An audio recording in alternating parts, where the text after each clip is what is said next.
चर्चा हमारी चल रही है 6 डाला में, और दूसरी ढाल का 7वें नंबर का दोहा, रोके न चाहा ने शक्ति खोए, शिव रूप निराकुलता न जोए, या ही प्रतीति जो तो कछु के ज्ञान, सो दुखदायक अज्ञान जान। तो यहाँ पर आचार्यों की बात को पंडित दौलत राम जी 6 डाला में कह रहे हैं, निज शक्ति को जिसने खो दिया है उसे कुछ भी बाहर की वस्तुओं से प्राप्त होने वाला नहीं है, और बाहर की वस्तुओं की जो चाह है वो ही निज शक्ति को खोने का प्रयास करता है। हमने चर्चा आपसे कल की थी, आज चर्चा करना है निराकुलता ना जोए। मोक्ष मार्ग में आकुलता नहीं है, पर जिसको बाह्य पदार्थ से लगाव है उसको आकुलता ही आकुलता है। मोक्ष मार्ग निराकुलता ना जोई। कौन? जो मिथ्या दृष्टि होता है उसे मोक्ष मार्ग में भी आकुलता लगती है। आप विचार करके रखना, मोक्ष मार्ग को पाकर भी वो आकुल व्याकुल हो रहा है तो समझ के रखना अभी उसकी दृष्टि बाह्य दृष्टि है। मोक्ष मार्ग को पाने के बाद भी उसको अगर मन में विकल्प उठ रहा है तो समझ के रखना अभी उसका संसार अनंत बाकी है। संन्यास मार्ग में लगने के बाद भी अगर मन में विकल्प उत्पन्न होते हैं तो समझ के रखना कि अभी यात्रा अधूरी है। हमारे ज्येष्ठ और श्रेष्ठ तरुण सागर जी महाराज हमेशा एक बात कहते थे, हमेशा वो एक बात कहा करते थे कि मन की इच्छाएं पूर्ण हो जाएं और उम्र बाकी रहे तो समझ लेना तुम्हारी मुक्ति हो गई। मन की इच्छाएं पूर्ण हो जाएं और उम्र बाकी रहे तो समझ के रखना तुम्हारी मुक्ति हो गई है। और उम्र पूरी हो जाए, मन की इच्छा अधूरी रहे तो समझ लेना अभी तुम संसारी हो, मरने के बाद में संसार में ही जन्म लोगे।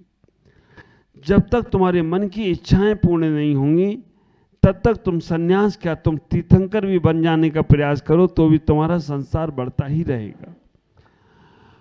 और मन की इच्छाएं पूरी हो गई, समझ के रखना मन की चाह खत्म हो गई, मन की इच्छाएं खत्म हो गई, मन का देश विदेश की भावनाएं खत्म हो गई तो तुम भले ही सिद्ध ना बन पाओ, भले ही अरिहंत ना बन पाओ, लेकिन तुम चलते फिरते अरिहंत तो भगवंत हो तो कोई आश्चर्य की बात नहीं है। इसलिए हम उस निराकुल मार्ग को आप विचार करके रखना, जहां सबकी आकुलताएं खत्म हो जाती हैं, जहां संसार में सबके विकल्प समाप्त हो जाते हैं, जहां संसार में सबकी शल्य खत्म हो जाती हैं, जहां संसार में सबके दुख समाप्त हो जाते हैं, वहां पर भी आकर तुम्हारे अंदर दुख है तो तुम अभी संसारी ही हो। एक ही तो मार्ग है निराकुलता का, शिव रूप सिद्धालय का एक ही मार्ग है जहां पर आकर सबकी इच्छाएं समाप्त हो जाती हैं। जहां खत्म हो गई समस्त संसार की इच्छाएं, हकीकत में वहां ही घटित होती हैं सच्ची दीक्षाएं। जहां सत्य के लिए आंखियां प्यासी, जहां सत्य के लिए आंखियां प्यासी, हकीकत में वही है सच्चा सन्यासी। आप विचार करके रखना, जहां जगत की लेने को चल दिए लेने बिच्छा, उसकी तो होती है सच्चे मायने में दीक्षा। ख्याल करो, ये जगत, ये संसार, ये 3 लोग बहुत बड़े हैं, बहुत बड़े हैं, बहुत बड़े हैं, हम इनको पार नहीं पा सकते। लेकिन जिसने अपने मन को पास पा लिया, मन को काबू में कर लिया, उसके लिए संसार चुल्लू भर है, वो कभी भी छलांग लगा सकता है। जिसका मन अपने अंदर काबू में नहीं है, जिसकी इच्छाएं अपने मन में सीमित नहीं हैं, जिसके मन में संसार की भावनाएं हैं, उसके लिए संसार बहुत बड़ा है। और जिसने अपने मन को कंट्रोल में कर लिया, इच्छाओं को कंट्रोल में कर लिया, महत्वाकांक्षाओं को छोड़ दिया, उसके लिए शिव रूप निराकुल रूप है। ख्याल करो, हम पानी में जाकर कहें कि मैं प्यासा हूं, ये तो बात समझ में नहीं आती है। गाना भी गाते हो ना, मीन जल बिन प्यासी। पानी में रहकर वो मछली प्यासी, ये बात कहां से कहां होती रहेगी। सोने की लंका में जाकर कहो कि सोना मिल जाए, ये बात कहाँ से कहाँ तक अधूरी रहेगी? आप विचार करके रखना, भरा हुआ पेट है और वो कहे मुझे भूख लग रही है, ये बात कैसे गले उतरेगी? और जो आदमी, जो जीव संसार में अनंत अनंत संसार के सागर में आनंद में डूबा हुआ हो और वो कहे कि मुझे सुख चाहिए, ये बात कहाँ से? हाँ, हम भूल गए। हम ये भूल गए कि हमारे पास भी अनंत सुख है, अनंत ज्ञान है, अनंत दर्शन है, अनंत सुख है, अनंत वीर है, पर हम उस क्षणिक सुख में, क्षणिक चीजों में इतने उलझ गए कि वो अनंत की तरफ हमारा ख्याल ही नहीं जा रहा है। हमने उस धर्म के मार्ग में भी आकुलता। मंदिर जाओ, कहते हैं कि अन्य स्थाने कृतम पापम धर्म स्थाने विमुच्यते, धर्म स्थाने कृतम पापम वज्रलेपो भविष्यति। अन्य स्थानों में तुमसे कोई दुख हुआ है, कष्ट हुआ है, पाप हुआ है, तो वो धर्म के स्थान पर आकर छूट जाता है, समाप्त हो जाता है, खत्म हो जाता है। और अगर वहां पर भी रहकर तुम्हारे पाप चल रहे हैं, तुम्हें आकुलता आ रही है, तुम्हें दुख आ रहा है, तो सही मायने में अभी तुम मंदिर गए नहीं हो। सरोवर में जाओ, सूखे रह जाओ। काजल की कोठरी में कैसु भी स्यानो जाए, ताग लागो सो लागो है।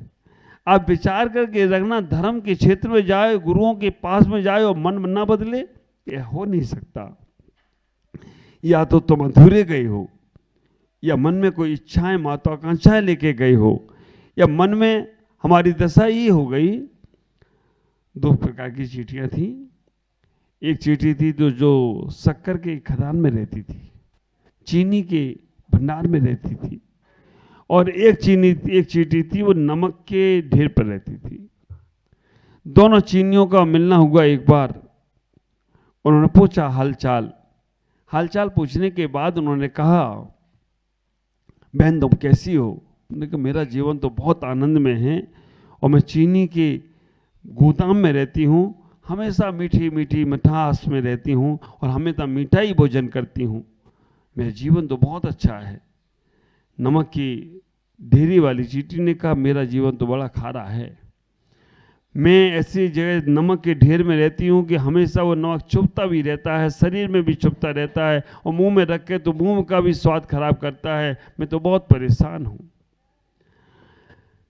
चीनी की चींटी ने कहा कि बहन एक बार मेरे यहाँ दावत पर आओ।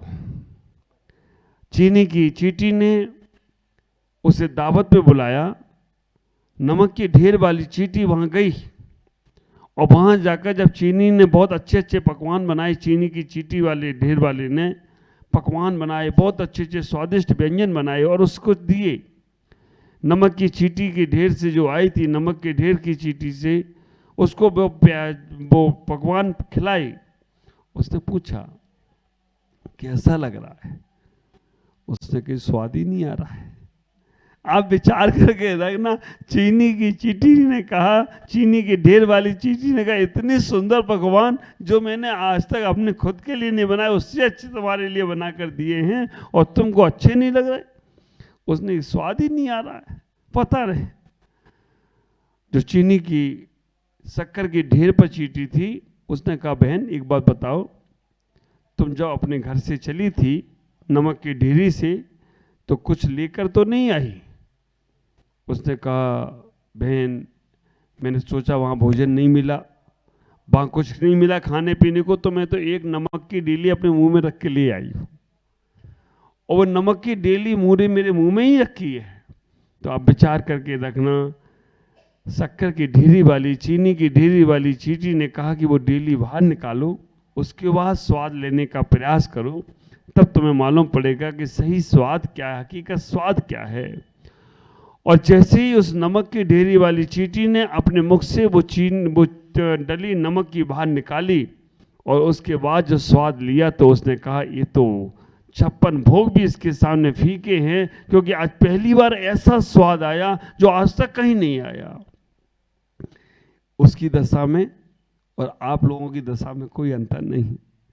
आप लोग धर्म करने आते हैं, मंदिर में आते हैं, गुरुओं के पास आते हैं, और मैं इतना अमृत बरसा रहा हूं, ऐसा अमृत की अगर कोई दिल से सुन ले तो तात्कालिक बैराग हो जाए, पर नहीं हो रहा है।